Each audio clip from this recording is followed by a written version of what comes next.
Hay descubrimientos que no deberían salir a la luz, hallazgos que rompen todo lo que creíamos saber sobre nuestro mundo.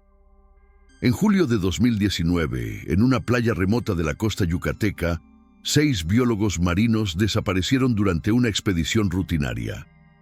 4 años después, lo que encontraron en sus equipos de grabación obligó a 3 gobiernos a firmar un pacto de silencio. Esta es la historia que nadie quiere que escuches. Si te intriga lo inexplicable, suscríbete a Ecos del Silencio, porque hay verdades que solo se revelan a quienes están dispuestos a escuchar en la oscuridad. La costa norte de Yucatán esconde secretos que el Caribe nunca devuelve completos. Entre Celestún y Sisal existe un tramo de 30 kilómetros donde los pescadores locales no lanzan sus redes. No por superstición, sino por experiencia. Las corrientes allí no siguen patrones reconocibles. Los peces que atrapan tienen malformaciones que los ancianos no recuerdan haber visto en 70 años de oficio. Y cada década, aproximadamente, algo emerge de esas aguas que obliga a las autoridades a cerrar la zona durante semanas. Los mapas turísticos no muestran este sector. Los guías certificados desvían las lanchas hacia playas más concurridas. Cuando alguien pregunta por qué esa extensión de arena blanca permanece virgen, la respuesta siempre es la misma: corrientes peligrosas, fondos irregulares. Mejor ir a Progreso. Pero los lugareños saben que la verdadera razón está en lo que el mar arrastra hasta la orilla en las noches de luna nueva. La expedición estaba compuesta por 6 científicos del Instituto de Ciencias del Mar y Limnología de la UNAM. Doctora Patricia Menéndez, 42 años, especialista en microbiología marina con 18 publicaciones internacionales. Su colega, el doctor Ramiro Solís, experto en cartografía submarina y buzo certificado con más de 1000 inmersiones registradas. Los acompañaban 4 investigadores más jóvenes: Elena Vargas, bióloga molecular de 29 años, conocida por su capacidad de identificar especies mediante análisis genético en condiciones de campo. Javier Ontiveros, oceanógrafo físico, obsesionado con entender las anomalías de temperatura que los satélites detectaban en esa zona desde 2015. Claudia Rojas, especialista en sedimentología, quien había pasado 3 años analizando muestras del fondo marino yucateco. Y finalmente Marcos Delgado, técnico en equipos de registro submarino, capaz de reparar cualquier cámara o sensor con alambre y paciencia. Llegaron al pueblo de San Crisanto el 12 de julio de 2019. Un viernes por la tarde, cuando el calor convertía el aire en una masa viscosa que se adhería a la piel. Rentaron 2 habitaciones en el único hostal del pueblo, un edificio de concreto pintado de amarillo desteñido, donde la dueña, Esperanza Uc, mujer maya de 68 años, les advirtió que no se acercaran a la zona conocida como Boca del Infierno. Así le llamaban los locales a un cenote submarino ubicado a 3 kilómetros de la costa, donde la plataforma continental se fractura en un abismo que ningún sonar había conseguido medir completamente. Patricia Menéndez anotó el nombre en su libreta: Boca del Infierno, exactamente el tipo de formación geológica que buscaban. Su proyecto tenía financiamiento para estudiar comunidades microbianas extremófilas en cenotes costeros, organismos capaces de sobrevivir en condiciones que matarían a cualquier otra forma de vida. Temperaturas extremas, presión descomunal, ausencia total de luz solar. Si encontraban nuevas especies en Boca del Infierno, sería el descubrimiento de sus carreras. Esperanza les sirvió pescado frito esa noche. Mientras comían en el pequeño comedor, donde un ventilador oxidado giraba sin convicción, les contó que hace 23 años Un grupo de buzos estadounidenses había intentado explorar el cenote. Bajaron con equipos de última generación, cámaras, luces, trajes especiales. Solo 2 regresaron a la superficie. Contaron que a 40 metros de profundidad, las paredes de roca desaparecían en una oscuridad que sus lámparas no podían penetrar, que escucharon sonidos, vibraciones que no provenían de sus equipos ni del movimiento del agua. Uno de ellos juró haber visto algo moviéndose en las profundidades, algo que no era un pez ni una corriente. Los otros 3 nunca fueron recuperados. Ramiro Solís sonrió con la paciencia de quien ha escuchado 1000 leyendas de pescadores. Le explicó amablemente a Esperanza que las profundidades submarinas generan ilusiones ópticas, que la presión afecta el juicio, que el nitrógeno en la sangre puede causar alucinaciones. Esperanza no discutió, simplemente dejó los platos en la mesa y se retiró a la cocina. Pero antes de cerrar la puerta se volvió y les dijo algo que Patricia anotó textualmente en su diario.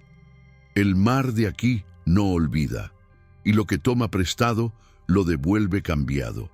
Los 3 días siguientes transcurrieron en preparativos. Revisaron equipos, calibraron sensores, estudiaron las corrientes mediante datos satelitales. Javier confirmó lo que ya sospechaban.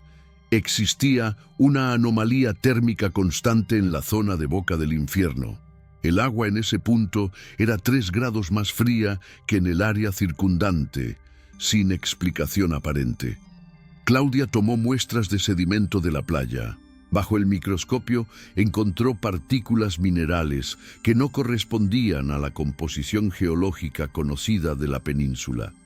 Cuarzo con inclusiones metálicas que no debería existir en formaciones calcáreas.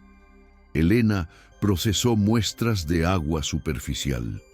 Los resultados del análisis preliminar la dejaron perpleja. Detectó trazas de compuestos orgánicos que solo había visto en aguas de ventilación hidrotermal, esas fracturas en el fondo oceánico donde emerge agua a temperaturas superiores a los 300 grados Celsius. Pero estaban en aguas poco profundas del Caribe mexicano, no en las profundidades abisales del Pacífico. La concentración era baja, pero inequívoca. Algo en el fondo estaba liberando esos compuestos. La noche del 15 de julio, Patricia no pudo dormir.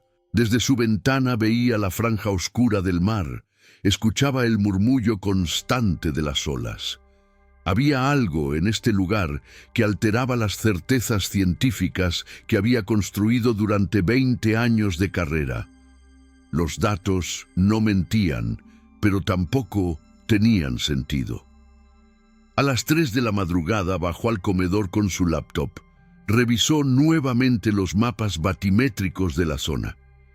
Boca del Infierno aparecía como un punto donde las líneas de profundidad se interrumpían, como si los instrumentos de medición se negaran a registrar lo que había allí abajo. Marcos también estaba despierto, revisando las cámaras submarinas en el patio trasero del hostal. Le confesó a Patricia que había trabajado en expediciones en el Mar Rojo, en el Triángulo de las Bermudas, en la Fosa de las Marianas. Nunca había sentido la inquietud que experimentaba en San Crisanto. Sus equipos funcionaban perfectamente, pero las baterías se descargaban el doble de rápido que lo normal. Las grabaciones de prueba mostraban interferencias que no tenían explicación técnica, líneas verticales que atravesaban la imagen como si algo estuviera distorsionando el campo electromagnético. El 16 de julio amaneció con un cielo perfectamente despejado. Mar en calma, visibilidad excelente, condiciones ideales para la inmersión. Contrataron a don Agustín, pescador local de 56 años, para que los llevara en su lancha hasta el punto exacto sobre Boca del Infierno. Don Agustín aceptó el dinero, pero se negó a acercarse a menos de 100 metros del cenote. Los dejaría en el perímetro y esperaría exactamente 2 horas. Ni un minuto más. A las 9 de la mañana, los 6 científicos se pusieron los trajes de neopreno.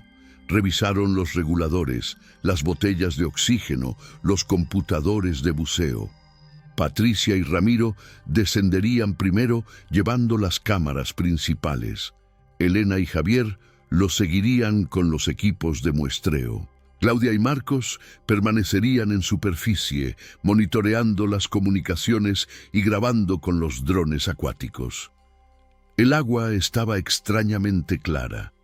Desde la lancha podían ver el fondo a 15 metros de profundidad, la arena blanca interrumpida por formaciones de coral, y más allá, el borde oscuro donde comenzaba el abismo.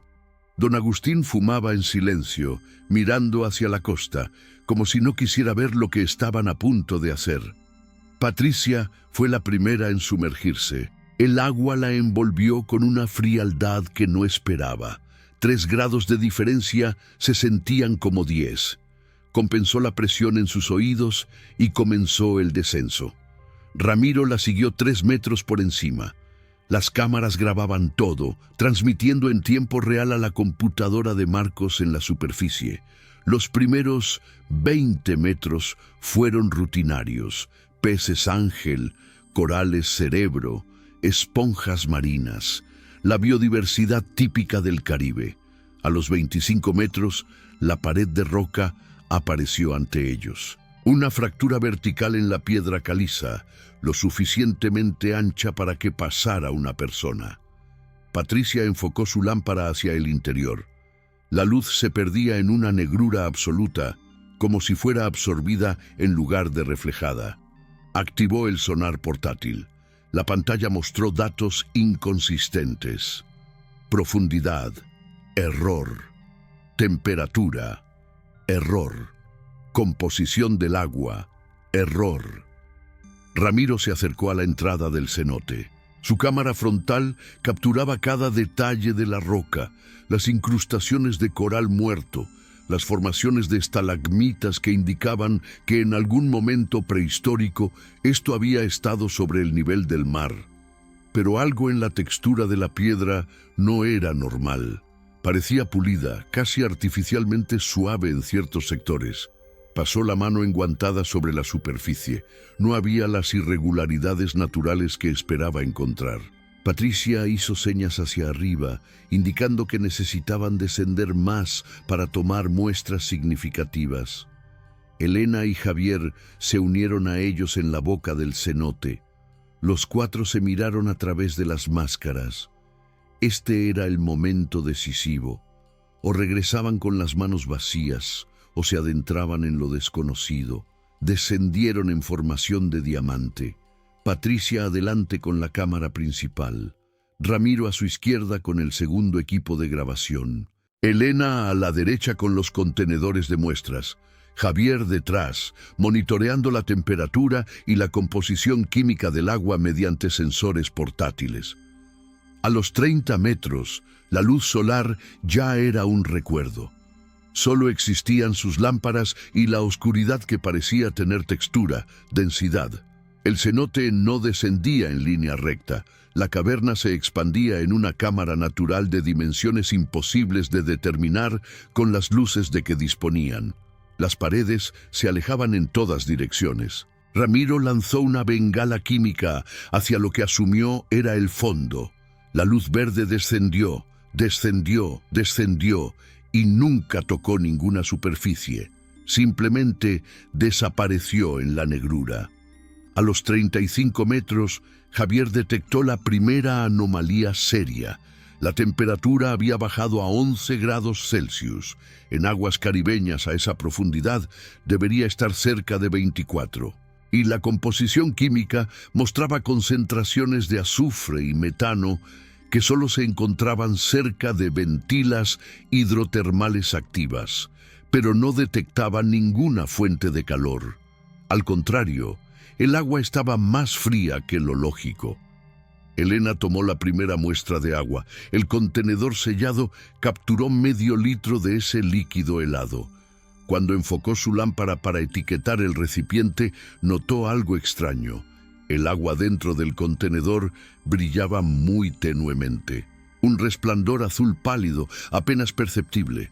Hizo señas a Patricia. Ambas observaron el fenómeno. Bioluminiscencia. Pero no se movía, no parpadeaba como los microorganismos bioluminiscentes conocidos. Era un brillo constante, uniforme. Patricia sintió que algo había cambiado en el agua. Una vibración sutil, casi imperceptible. No era el movimiento de una corriente ni la presión de las profundidades. Era algo más primario, como si el agua misma estuviera respondiendo a su presencia.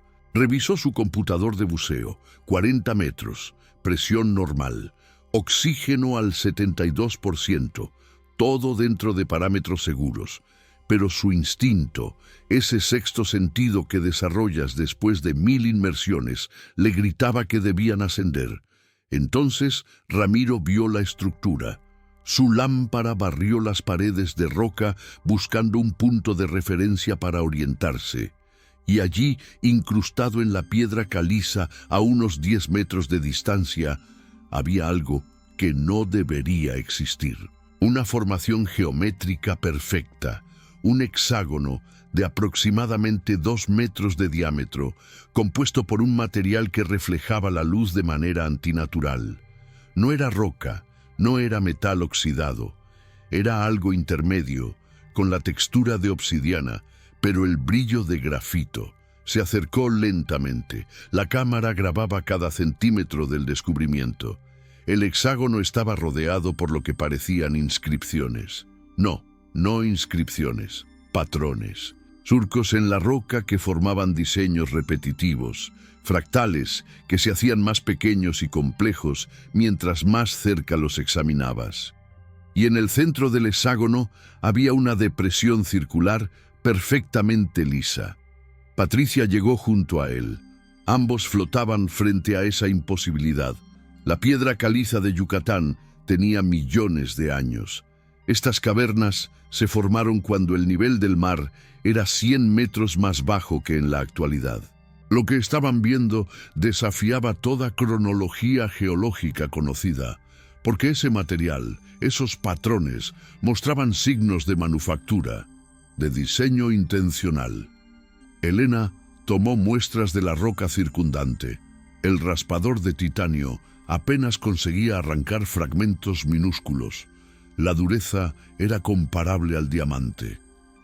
Javier medía las dimensiones del hexágono con un láser de precisión. Las proporciones eran exactas hasta el milímetro.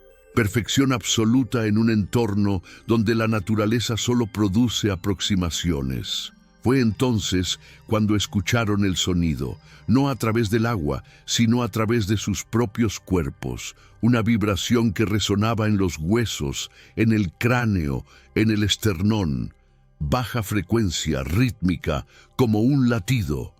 Patricia miró su computador de buceo. 42 metros. Llevaban 17 minutos bajo el agua. Todavía tenían tiempo seguro antes de necesitar ascender.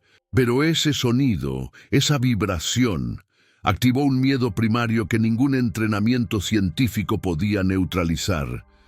Ramiro enfocó su cámara hacia la oscuridad más allá del hexágono. Y por un segundo, solo un segundo, la lente captó algo que se movía. No era un pez, no era una corriente, era una forma, una silueta que se deslizaba más allá del alcance de la luz. Revisó la grabación en la pequeña pantalla de la cámara. Rebobinó, congeló la imagen. Allí estaba. Borroso, distorsionado por la distancia y la oscuridad, pero innegable. Algo con simetría bilateral, algo que medía al menos 3 metros de largo. Patricia tomó la decisión. Hizo la señal de ascenso inmediato. No era una sugerencia, era una orden. Los 4 comenzaron a elevarse siguiendo el protocolo de descompresión. Ascenso lento, pausas regulares, respiración controlada. Pero cada uno de ellos sentía la urgencia de salir de allí, de dejar ese lugar que nunca debieron haber encontrado. A los 25 metros, Elena miró hacia abajo. La oscuridad del cenote parecía más profunda que antes, más sólida. Y el brillo azul pálido que había visto en su muestra ahora parecía emanar de las profundidades mismas, como si algo allá abajo hubiera despertado. Emergieron a la superficie a las 11:14 de la mañana. Don Agustín los ayudó a subir a la lancha con una expresión que Patricia nunca olvidaría. No era preocupación, era resignación, como si supiera exactamente lo que habían encontrado y lamentara que ahora ellos también lo supieran. El viaje de regreso a la playa transcurrió en silencio. Marcos y Claudia revisaban las grabaciones en las pantallas portátiles, pausando, rebobinando, ampliando. El hexágono aparecía en todas las tomas. Los patrones fractales eran medibles, fotografiables, imposibles de negar, y en 3 fotogramas de la cámara de Ramiro, esa forma que se movía en la oscuridad. De vuelta en el hostal, extendieron los equipos en el patio. Las muestras de agua brillaban ahora con más intensidad en la oscuridad del cuarto. Elena las guardó en un refrigerador portátil, pero el brillo no disminuía. Si acaso, parecía intensificarse. Los fragmentos de roca que había conseguido raspar del área cercana al hexágono tenían una densidad que no correspondía con ningún mineral conocido, y cuando los expuso a luz ultravioleta, mostraron un patrón de fluorescencia que sugería una estructura cristalina organizada. Demasiado organizada para ser natural. Patricia pasó la tarde escribiendo en su diario. Cada detalle, cada observación, cada medición. Pero también anotó algo que nunca incluiría en un informe oficial: la sensación. Ese peso inexplicable que había sentido a 40 metros de profundidad cuando estuvo frente al hexágono. No era miedo, era reconocimiento, como si una parte primitiva de su cerebro supiera que estaba ante algo antiguo, algo que había estado esperando en la oscuridad durante más tiempo del que podía comprender. Esa noche, ninguno durmió bien. Ramiro se despertó 3 veces con la misma imagen en sus sueños, el hexágono pero visto desde dentro, como si estuviera mirando hacia afuera, hacia el agua, hacia los buzos que se acercaban. Javier alucinó fiebre que no tenía. Claudia escuchaba ese sonido, esa vibración de baja frecuencia, aunque estaba en su cama a kilómetros del cenote. A las 6 de la mañana del 17 de julio, Patricia decidió que debían regresar. Necesitaban más muestras, más grabaciones, más datos. Lo que habían encontrado podía ser el descubrimiento científico más importante del siglo. Evidencia de alguna civilización antigua desconocida, o algo más perturbador, algo que desafiaba la línea temporal de la evolución humana en América. Don Agustín se negó. Les devolvió el dinero del segundo viaje. Les dijo que lo que habían encontrado no era para ojos humanos, que el mar guardaba secretos que debían permanecer guardados. Patricia intentó razonar con él, explicarle la importancia científica. Don Agustín simplemente repitió: el mar de aquí no olvida, y lo que toma prestado lo devuelve cambiado. Encontraron otro pescador, Benjamín Kawich, hombre de 40 años que necesitaba el dinero más de lo que temía las leyendas. Accedió a llevarlos, pero solo hasta el mediodía. Después de eso, ninguna cantidad de pesos lo mantendría en esa zona. La segunda inmersión comenzó a las 9:30. Esta vez, todos descendieron. Los 6 investigadores, equipados con cámaras adicionales, más contenedores de muestras, lámparas de mayor potencia, querían documentar todo, querían pruebas que ninguna revista científica pudiera rechazar. El descenso fue más rápido que el día anterior. Ya conocían el camino, los puntos de referencia. A los 30 metros, Patricia notó que el brillo azul era visible incluso con las lámparas apagadas. La bioluminiscencia había aumentado. El agua misma parecía fosforescente, como si millones de organismos microscópicos hubieran colonizado cada molécula. Elena tomó nuevas muestras. Bajo el microscopio portátil que había llevado, vio algo que la dejó sin aliento. No eran bacterias, no eran algas, eran estructuras cristalinas autónomas que se movían con propósito. Se agrupaban, se separaban, formaban patrones geométricos que se disolvían y reformaban constantemente. Vida, pero no basada en carbono como todo lo conocido en la Tierra, basada en silicio. Ramiro alcanzó el hexágono primero. Esta vez trajo equipo de iluminación estroboscópica para fotografiar los patrones fractales con detalle extremo. Mientras instalaba las luces, su mano rozó accidentalmente la depresión circular en el centro del hexágono. Y algo respondió. El material cambió. No dramáticamente, pero innegablemente. El tono oscuro de obsidiana se aclaró levemente, como si una luz interna comenzara a despertar. Los patrones fractales alrededor del perímetro comenzaron a brillar con ese mismo azul pálido que impregnaba el agua. Y la vibración, ese sonido de baja frecuencia, se intensificó hasta ser doloroso. Patricia gritó en su regulador que se alejaran, pero era tarde. El hexágono estaba activo y desde las profundidades más allá de la luz, algo ascendía. Javier fue el primero en verlo con claridad. Su lámpara de mayor potencia iluminó una forma que emergía del abismo.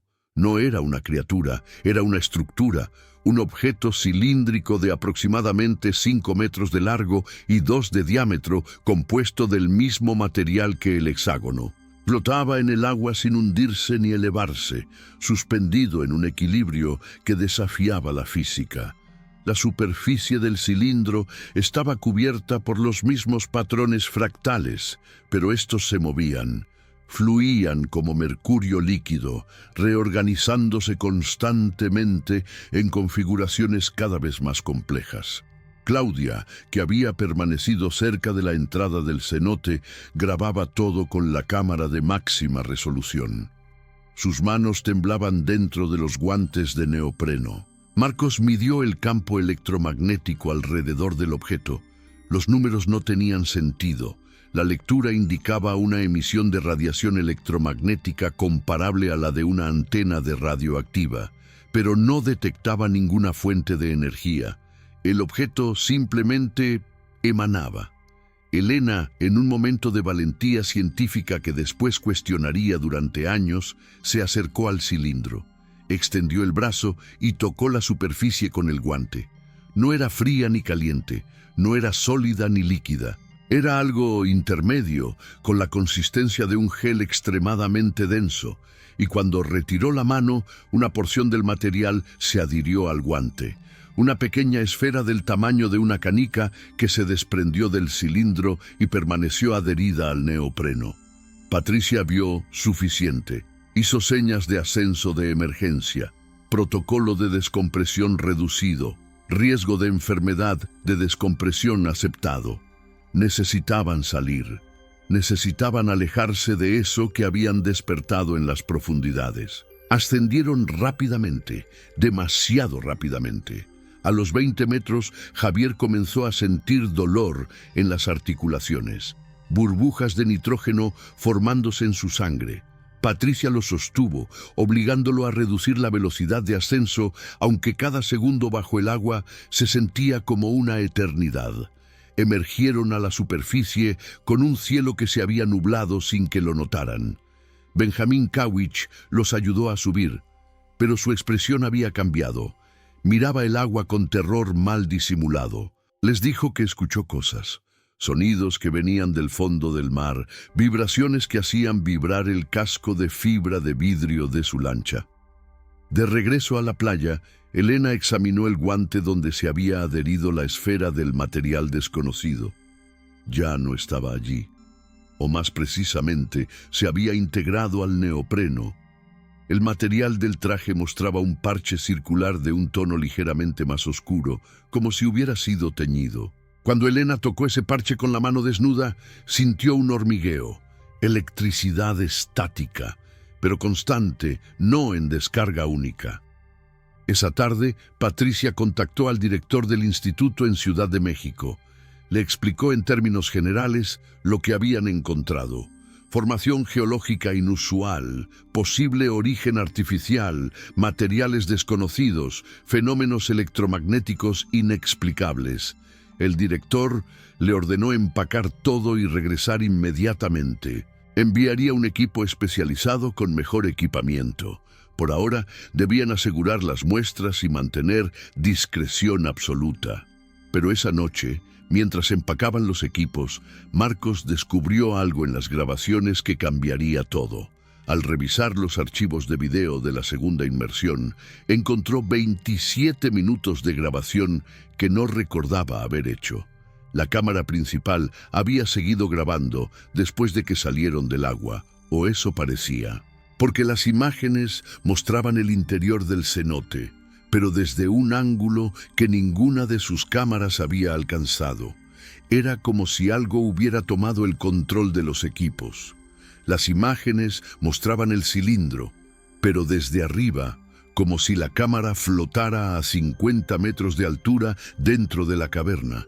Y allí, en el fondo visible por primera vez, había más hexágonos. Docenas de ellos, distribuidos en un patrón circular perfecto, y en el centro, algo que parecía una apertura, un agujero que descendía más allá de lo que la cámara podía enfocar.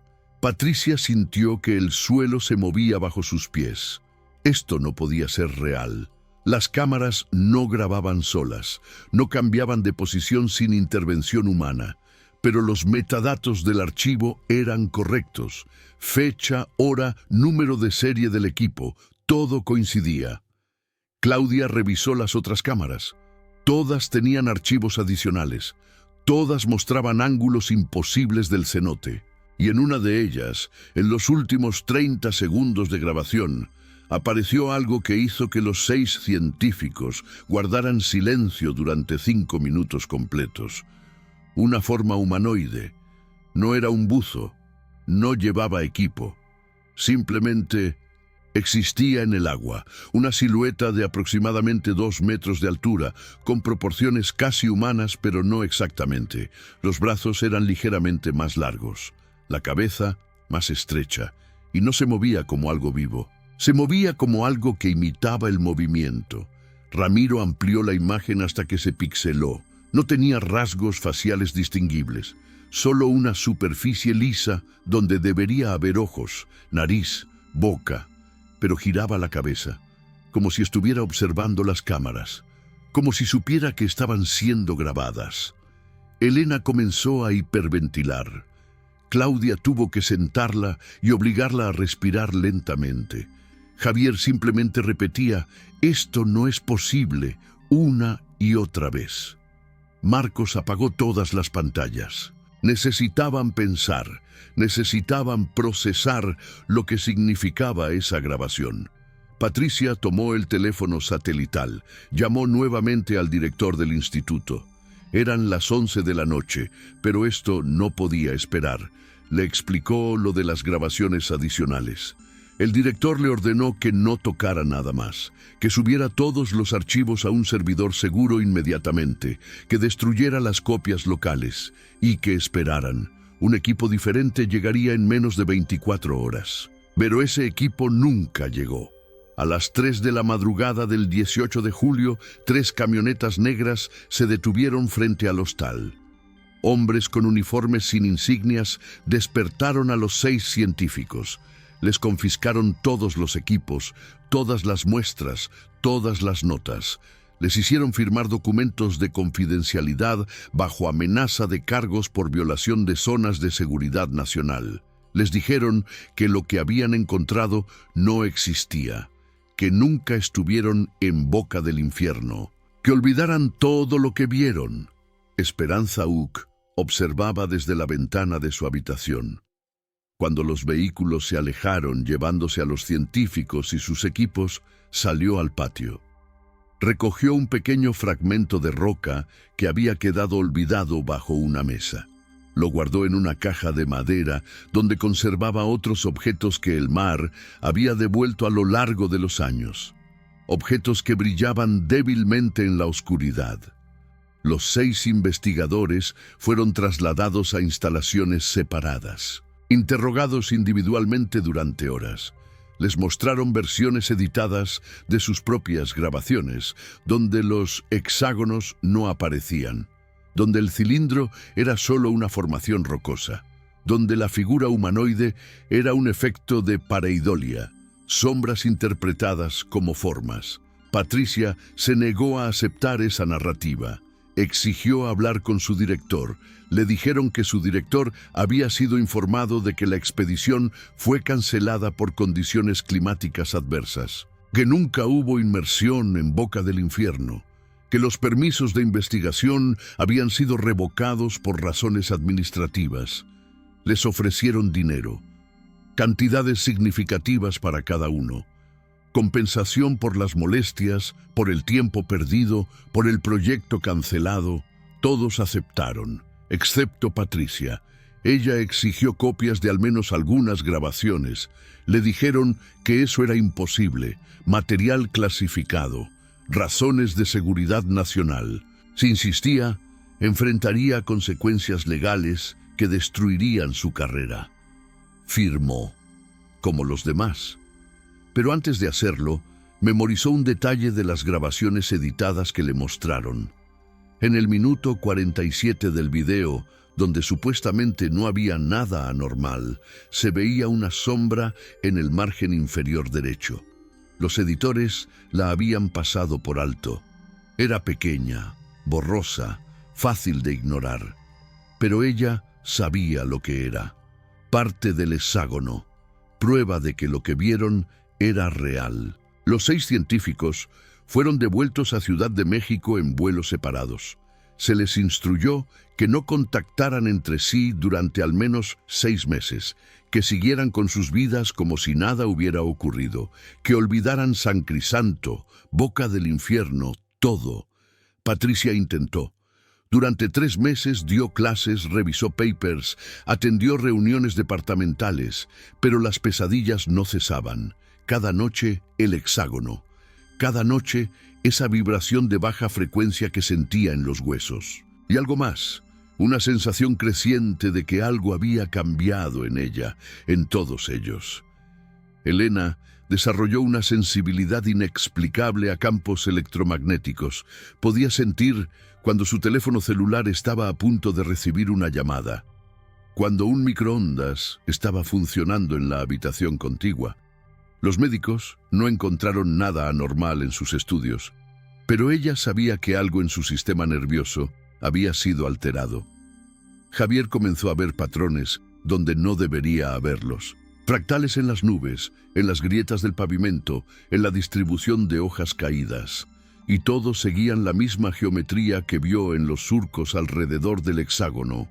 Su mente los reconocía, los completaba automáticamente, como si hubiera aprendido un lenguaje visual que no podía olvidar. Ramiro perdió la capacidad de bucear, no por miedo, sino porque bajo el agua veía cosas que no estaban allí, sombras que se movían en su visión periférica, formas que desaparecían cuando intentaba enfocarlas. Su cerebro había sido reprogramado por lo que presenció en las profundidades. Claudia dejó la ciencia. Abrió una librería en Oaxaca. Nunca más quiso saber nada de oceanografía, geología o misterios submarinos.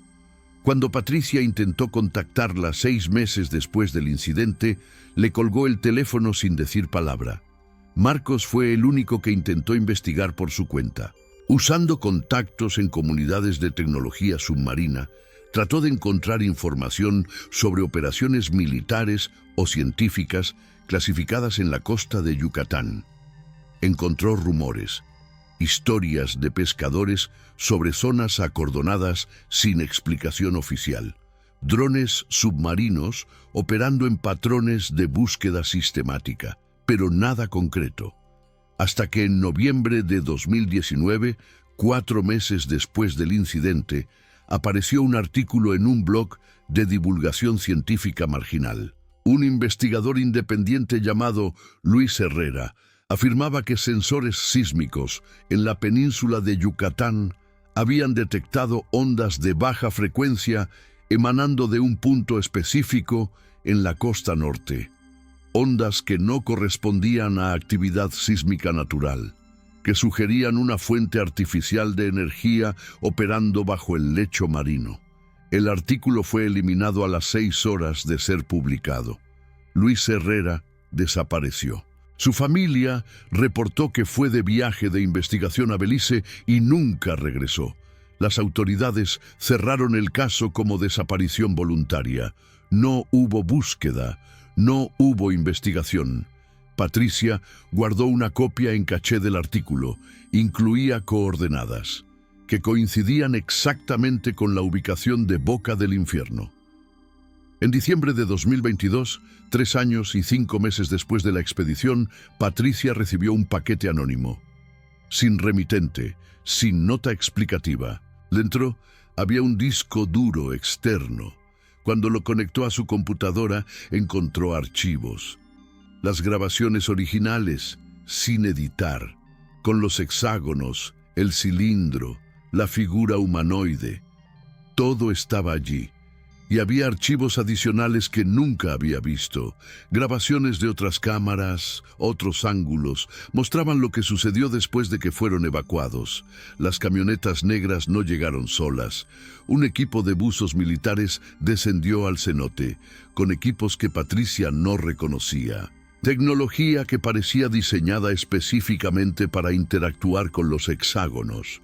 Las grabaciones mostraban a los buzos instalando algo alrededor del cilindro, dispositivos que emitían pulsos de luz en frecuencias específicas, como si estuvieran comunicándose con él, y el cilindro respondía. Los patrones en su superficie se sincronizaban con los pulsos. Un diálogo, un intercambio de información.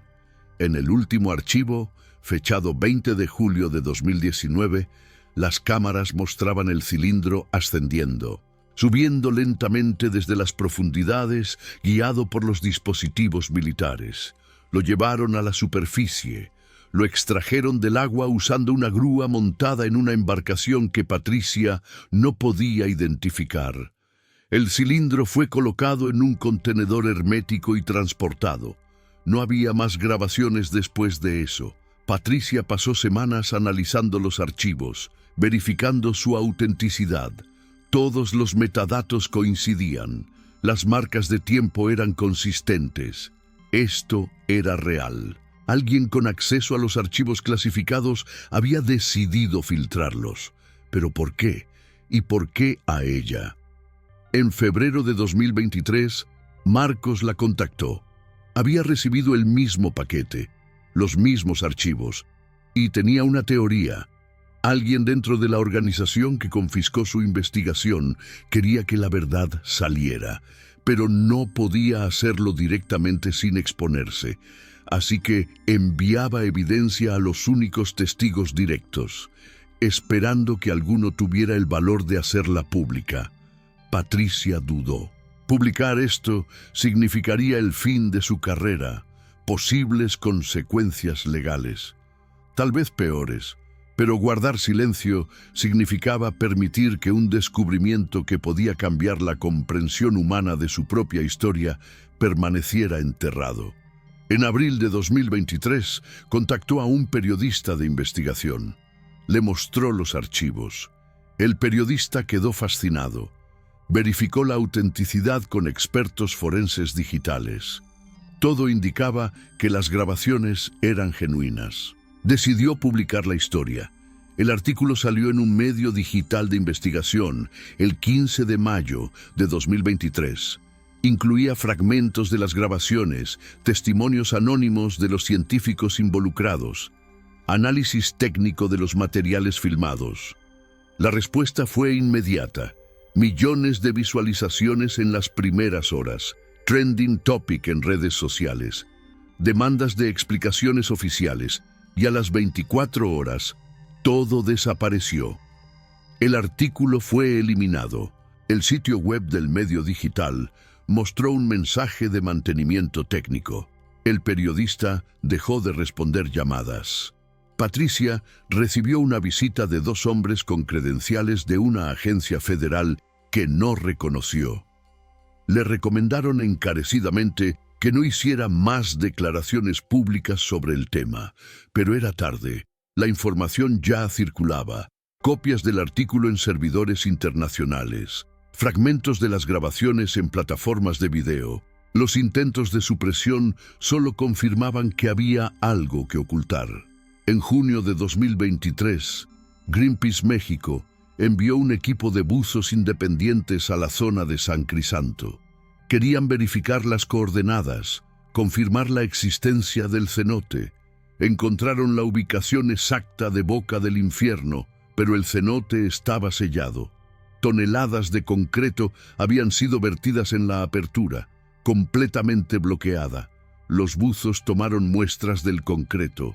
El análisis químico reveló que había sido vaciado recientemente, entre enero y marzo de 2023, justo antes de que Patricia recibiera los archivos filtrados, como si alguien supiera que la información iba a salir y decidiera asegurar que nadie pudiera confirmarla físicamente. Esperanza Uck murió en julio de 2023. Causas naturales, según el certificado médico. Tenía 68 años, salud frágil, pero su sobrina, que encontró sus pertenencias, descubrió la caja de madera. Los objetos que brillaban en la oscuridad. Los entregó a las autoridades locales. Nunca más se supo de ellos. Patricia hoy vive con identidad protegida. Cambió de ciudad, de trabajo, de vida, pero guarda copias de las grabaciones en múltiples ubicaciones. Y cada año, el 16 de julio, aniversario de la primera inmersión, actualiza un documento que llama Testimonio Final, donde registra todo lo que recuerda, todo lo que sabe, todo lo que sospecha, porque ella cree que lo que encontraron en Boca del Infierno no es un caso aislado, que existen más estructuras similares en otros puntos de la costa, que la geometría de los hexágonos se repite en formaciones submarinas alrededor del mundo que han sido clasificadas, acordonadas, silenciadas. Elena continúa sintiendo campos electromagnéticos y ha notado que la intensidad aumenta cuando se acerca a la costa. Cualquier costa, como si su cuerpo hubiera sido convertido en un detector de algo que está activo bajo el agua en múltiples ubicaciones. Javier ahora trabaja como consultor privado, analiza imágenes satelitales para compañías petroleras y ha identificado 17 anomalías en el Golfo de México que muestran la misma configuración geométrica que vio en los patrones fractales del hexágono. Todas en aguas profundas. Todas en zonas clasificadas como restringidas por razones de seguridad nacional. Ramiro dejó de intentar bucear, pero tampoco puede alejarse completamente del mar. Vive en Ensenada, Baja California. Desde su ventana ve el Pacífico, y algunas noches, cuando la luna está llena, jura que ve brillos azules bajo la superficie, lejanos, constantes, como si algo allá abajo estuviera despierto y esperando. Claudia nunca volvió a hablar públicamente del tema, pero en su librería en Oaxaca, en una sección de libros descatalogados, guarda 3 copias de un manuscrito que escribió. Lo que el mar nos mostró y nadie quiere nombrar. Nunca lo ha publicado, probablemente nunca lo hará. Pero necesitaba escribirlo, necesitaba que existiera un registro físico de la verdad. Marcos continúa recopilando información. Ha contactado con otros investigadores que tuvieron experiencias similares en diferentes partes del mundo. Un geólogo en Indonesia que encontró formaciones hexagonales en una cueva submarina. Una bióloga en Noruega que aisló organismos basados en silicio en aguas árticas. Un arqueólogo en el Mediterráneo que fotografió símbolos idénticos a los patrones fractales en ruinas sumergidas frente a Creta. Todos fueron silenciados. Todos firmaron acuerdos de confidencialidad, Todos guardan evidencia en lugares seguros y todos coinciden en una cosa. Esto no es nuevo. Ha estado allí durante más tiempo del que podemos imaginar, esperando, observando, tal vez comunicándose con algo o alguien que aún no hemos identificado. Patricia terminó su última actualización del testimonio con una pregunta. Si estas estructuras son artificiales, si tienen propósito, si están activas, ¿quién las construyó? Y más importante, siguen entre nosotros. No hay respuestas oficiales, solo silencio institucional, solo documentos clasificados que no se desclasificarán en 50 años. Solo testigos que aprendieron a callar para proteger sus vidas y sus familias. Pero la verdad tiene una forma de filtrarse, como agua que encuentra grietas en el concreto, como luz que penetra la oscuridad más profunda. Lo que fue descubierto en la costa de Yucatán no puede ser enterrado permanentemente, porque la evidencia existe, las grabaciones existen, los testigos existen, y el mar sigue allí, con sus secretos sumergidos, con sus estructuras antiguas que desafían todo lo que creemos saber sobre nuestro pasado, esperando el momento en que la humanidad esté lista para enfrentar la verdad que representa un riesgo que nadie quiere nombrar. Porque nombrar algo es darle poder, es reconocer su existencia, es aceptar que el mundo no es lo que pensábamos, que no estamos solos en el tiempo ni en el espacio, que debajo del agua, en la oscuridad que nunca hemos explorado completamente, hay cosas que nos preceden, cosas que quizás nunca fueron hechas para que las encontráramos. Si esta historia te ha inquietado, si te ha hecho cuestionar, compártela, porque cada persona que conoce la verdad es una voz más que no puede ser silenciada. Suscríbete a Ecos del Silencio. Mantente atento. Si los testigos de Boca del Infierno deciden revelar más, si la evidencia sigue filtrándose, lo compartiremos aquí primero. Porque hay verdades que merecen ser contadas, incluso cuando representan un riesgo, incluso cuando nadie quiere nombrarlas. El mar de Yucatán sigue allí. Boca del Infierno está sellada, pero el agua encuentra caminos. Y lo que fue despertado en julio de 2019, nadie sabe con certeza si volvió a dormir.